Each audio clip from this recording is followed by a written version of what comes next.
أعوذ بالله من الشيطان الرجيم بسم الله الرحمن الرحيم ولا تهنوا ولا تحزنوا وأنتم الأعلون إن كنتم مؤمنين. محترم دینی بھائیوں، آج ہماری 8ویں تراویح ہے.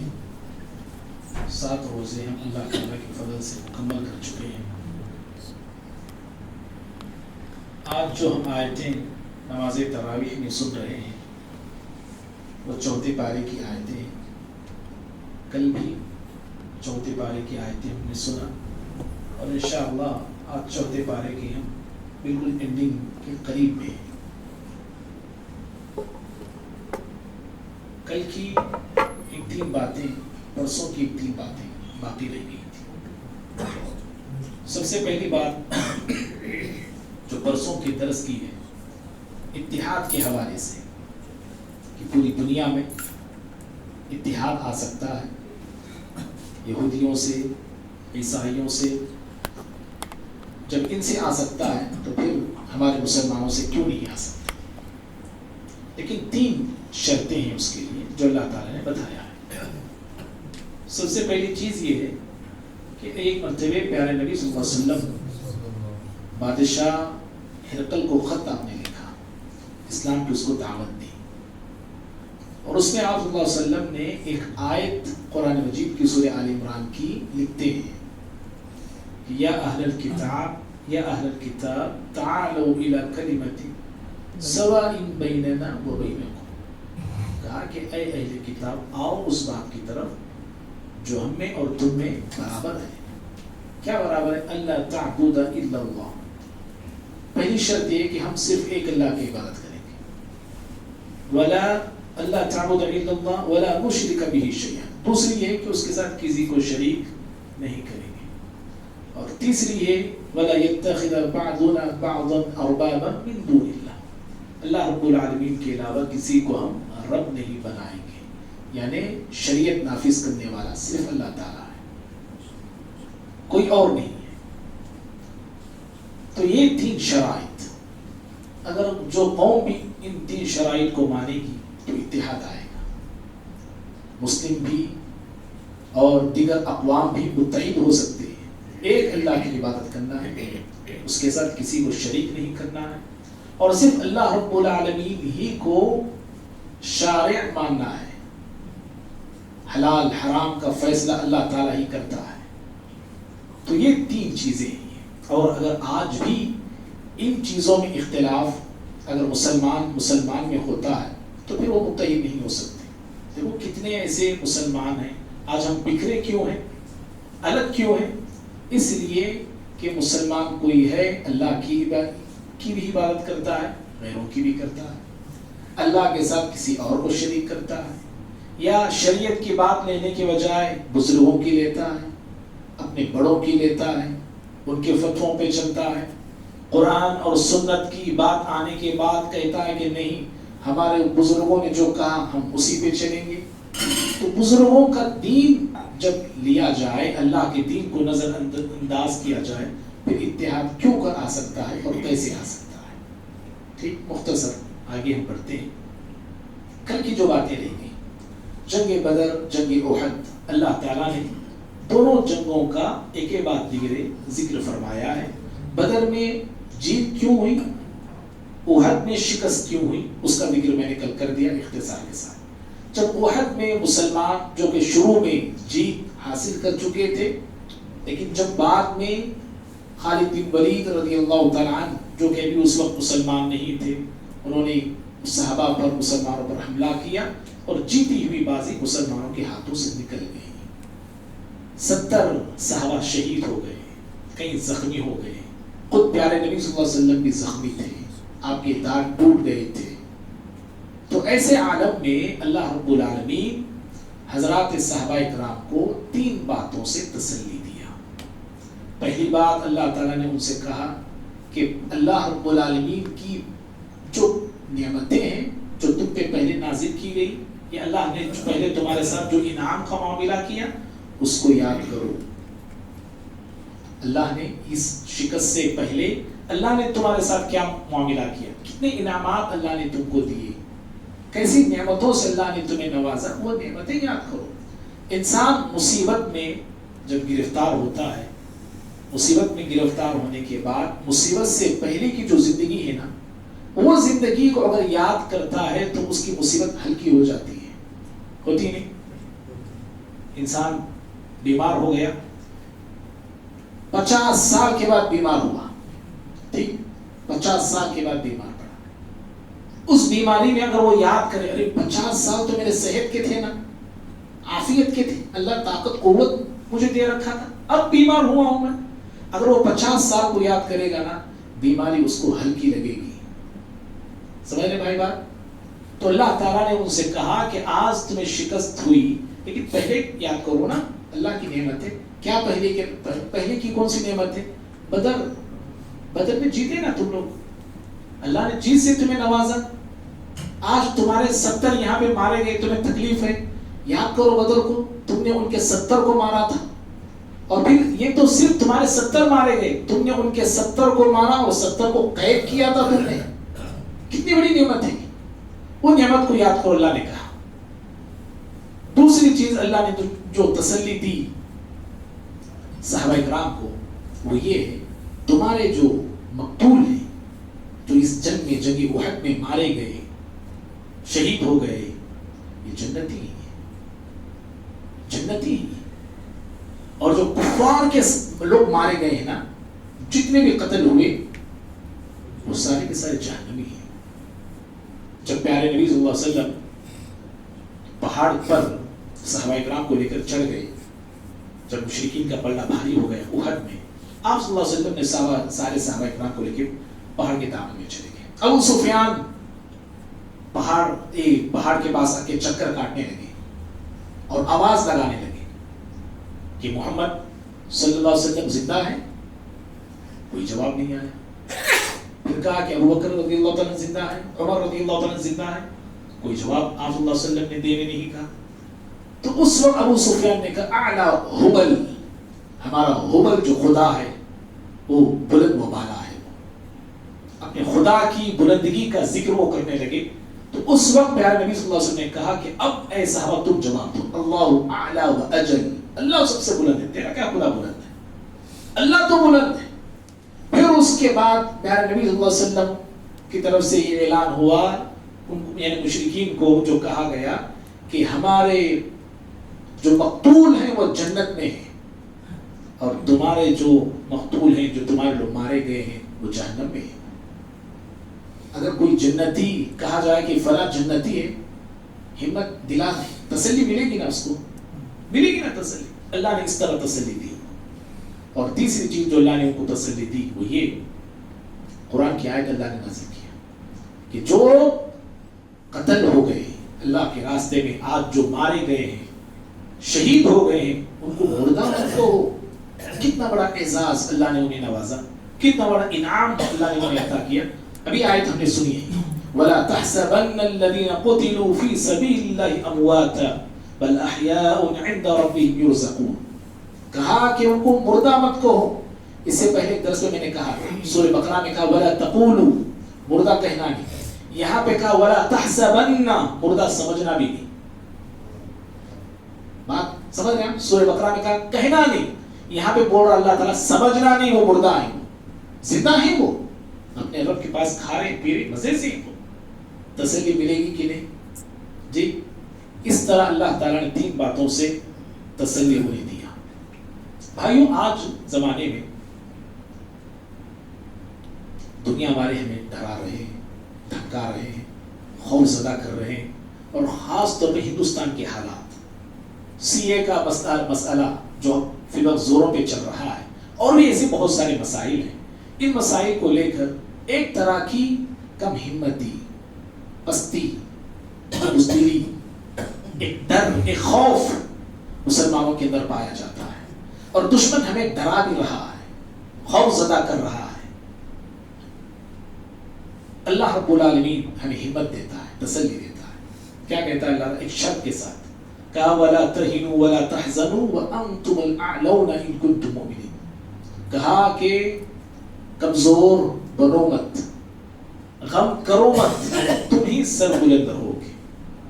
شرط یہ ہے کہ تم مومن بن جاؤ. ایمان کے ساتھ اللہ رب العالمین نے سر بلندی کا وعدہ کیا ہے. ایمان کے ساتھ اللہ رب العالمین نے کامیابی کا وعدہ کیا ہے. اور آج ہمارا ایمان اتنا کمزور ہو گیا، اتنا بیمار ہو گیا ہے، اور ہمارا ایمان جو ہے کیا بولتے ہیں اس کو، ایک ایسا بیمار بنا ہوا ہے جو نہ جیتا ہے نہ مرتا ہے. کوما کی حالت جو بولتے ہیں نا، اس طرح کا ہمارا ایمان بنا ہوا ہے. قرآن کی آیتوں سے زیادہ ہمارے مسلمانوں کو تعویذوں پہ یقین ہے. یہ ہمارا ایمان ہے. پھٹکری پہ یقین ہے.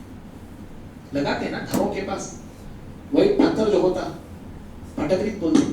تیلگو میں کیا بولتے ہیں اس کو؟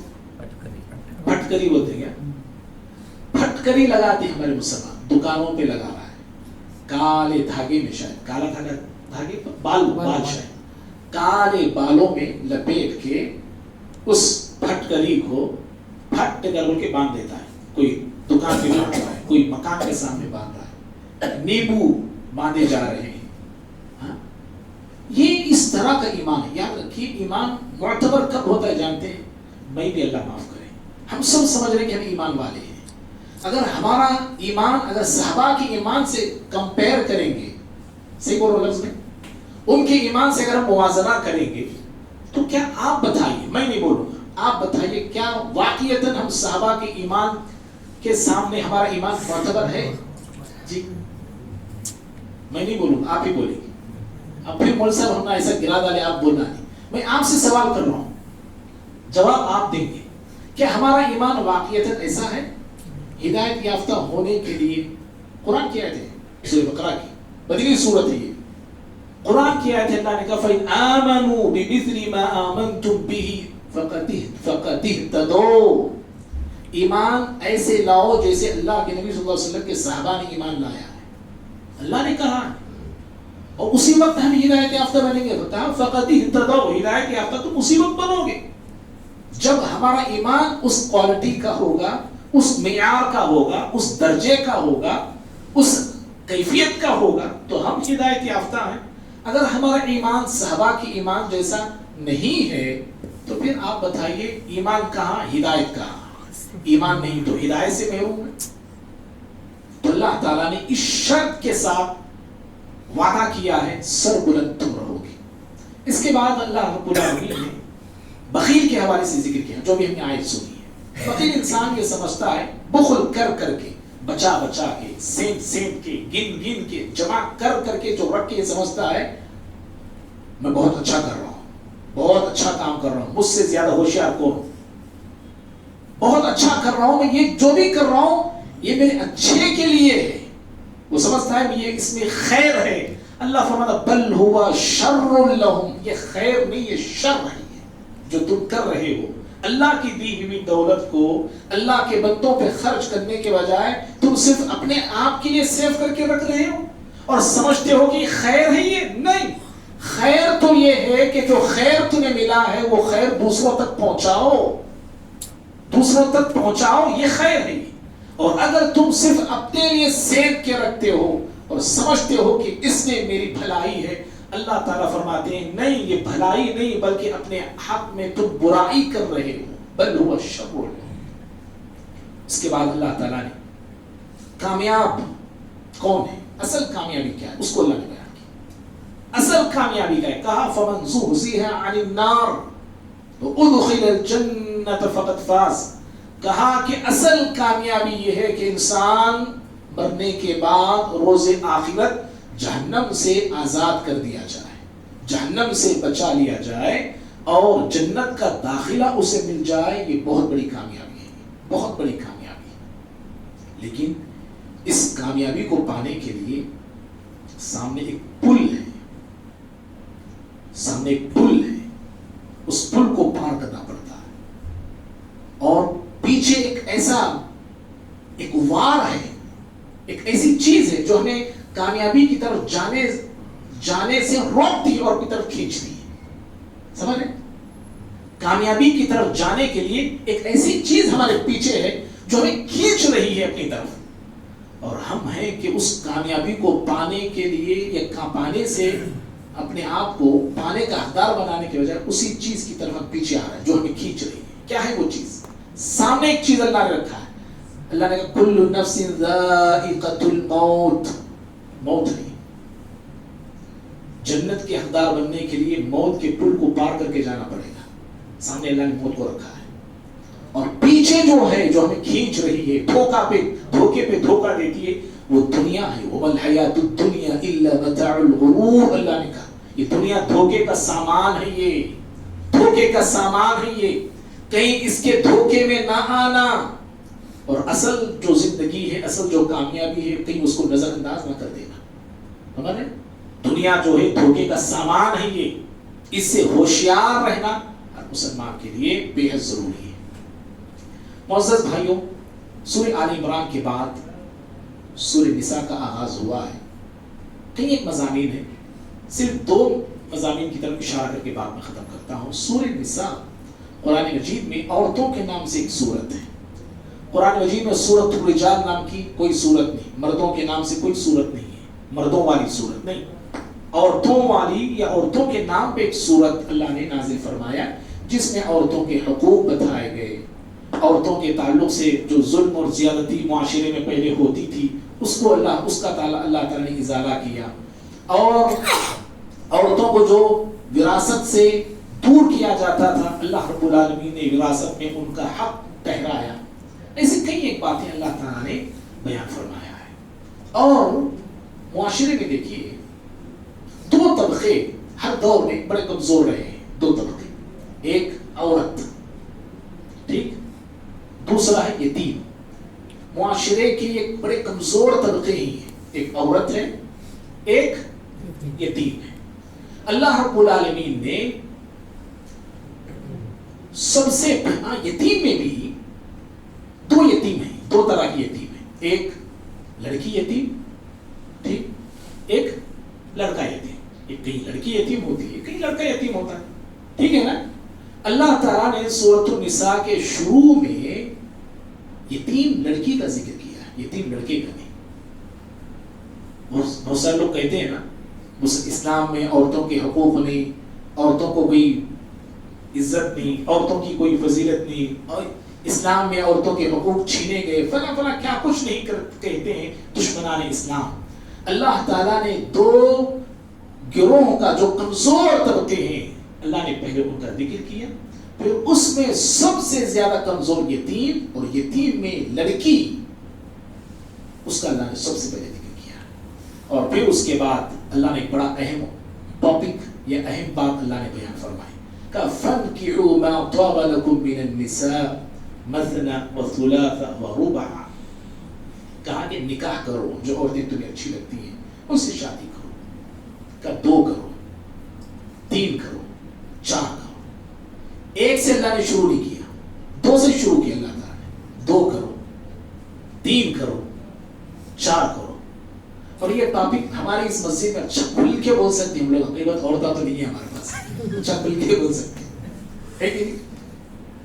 عورتیں ہو تو نہیں بول سکتے ہیں، ایسی بات نہیں ہے. لیکن بعض مقامات پر جہاں عورتیں ہوتی ہیں تھوڑا جھجکتے ہیں لوگ، پتہ نہیں کیا بولتی ہیں کہ عورتیں ہوتی ہیں. تو اللہ رب العالمین نے 2 سے شروع کیا ہے. شادی دیکھیے نوجوانوں پہ کب واجب ہوتی ہے یہ جاننا بہت ضروری ہے. آج ہم میں سے، ہماری اس مسجد میں بھی اور ہمارے معاشرے مقام میں، گاؤں بستی میں کتنے ایسے نوجوان ہیں جن کی عمر پہنچ چکی ہے لیکن شادی کے آج بھی تیار نہیں. وہ سمجھتے ہیں کہ شاید میری عمر ابھی شادی کی نہیں ہوئی.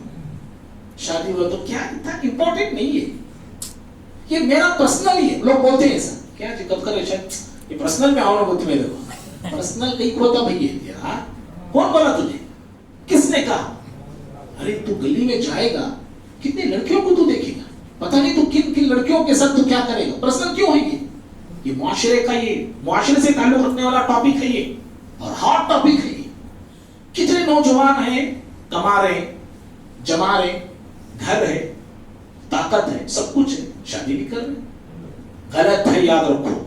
پیارے نبی صلی اللہ علیہ وسلم نے کہا یا معشر الشباب من استطاع منکم الباءۃ فلیتزوج. کہا کہ اے نوجوانوں کی جماعت تم میں جو استعداد رکھتا ہے وہ شادی کر لے. شادی کرنے میں تاخیر کرنا عقل مندی نہیں, سمجھ رہے, ہوشیاری نہیں ہے, یہ دیوانگی ہے, دیوانگی ہے, یاد رکھو بھائی. تو جب کسی نوجوان پر مال کے تعلق سے وہ طاقت اور قوت رکھتا ہے, مال اس کے پاس ہے, نان اور نفقہ اٹھا سکتا ہے, کسی لڑکی کا خرچ اٹھا سکتا ہے, جسمانی طاقت ہے, شادی اس پر واجب ہے. ہاں مال ہے, جسمانی طاقت نہیں ہے, شادی نہیں کرے گا. جسمانی طاقت ہے, نان اور نفقے خرچ اٹھانے کا اس کے پاس طاقت نہیں ہے, قرض اٹھا نہیں سکتا, اس پر بھی واجب ہے. لیکن جس بندے پر مال بھی ہے, نان اور نفقہ وہ اٹھا سکتا ہے, لڑکی کا خرچ اٹھا سکتا ہے, کھلا سکتا, پلا سکتا, جسمانی طاقت قوت ہے, اس کو چاہیے کہ وہ شادی کر لے. تو بہرحال اللہ تعالیٰ نے یہ بات بھی یہاں پہ بیان کی ہے, عورتوں کے ساتھ اچھے طریقے سے رہنا چاہیے. اس کا اللہ نے حکم دیا وَعَشِرُوهُنَّ بِالْمَعْرُوفِ, چھوٹی چھوٹی بات پر طلاق دینا, ڈرانا, طلاق دے تو دیکھو میں عورت کر لے گا, یہ ہمارے پاس زیادہ ہے, اسے ڈرانا, ٹارچر کرنا, تکلیف دینا, غلط طریقے ہیں یہ. اور یہ سارے طریقے آج جو ہمارے معاشرے میں پائے جاتے ہیں, ہمارے گھروں میں وغیرہ, یہ جاہلانہ طریقے ہیں. یاد رکھو, عورتوں کو اس طرح ظلم کیا جاتا تھا, عورتوں کو اس طرح ستایا جاتا تھا, ذہنی طور پہ ٹارچر انہیں کیا جاتا تھا. وہی ٹارچر کے طریقے آج ہمارے گھروں میں, ہمارے زندگیوں میں موجود ہیں. اللہ کا یہ حکم ہے عورت کے ساتھ بھلے طریقے سے زندگی گزارو. اور اگر تمہیں اچھی نہیں لگتی کوئی عادت اس کی, کوئی خصلت اس کی, کوئی فطرت اس کی, اللہ نے کہا کہ صبر کر کے جاؤ. ہو سکتا ہے کہ اللہ تعالیٰ اس کے اندر خیر کثیر رکھا ہوگا, اس کے اندر بھلائی اللہ رکھا ہوگا. ایسے انسان کو بھلائیوں پہ نظر رکھنا چاہیے, خوبیوں پہ نظر رکھنا چاہیے. خامیوں پر, کوتاہیوں پر نظر رکھے گا تو خامی ہم میں بھی نہیں ہے, کوتاہی ہم میں نہیں, کمی ہم میں نہیں. ہم کون سے سیدھے ہیں, ہم کون سے سادے ہیں, ہمارے اندر بھی کمیاں بھی ہیں, کوتاہیاں بھی ہیں. بہرحال اللہ سے دعا کرتے ہیں اللہ تعالیٰ مجھے ہم کو سبھی کو اسلامی احکامات پہ عمل پیرا ہونے کی توفیق عطا فرمائے. آمین. وآخر دعوانا الحمدللہ رب العالمین.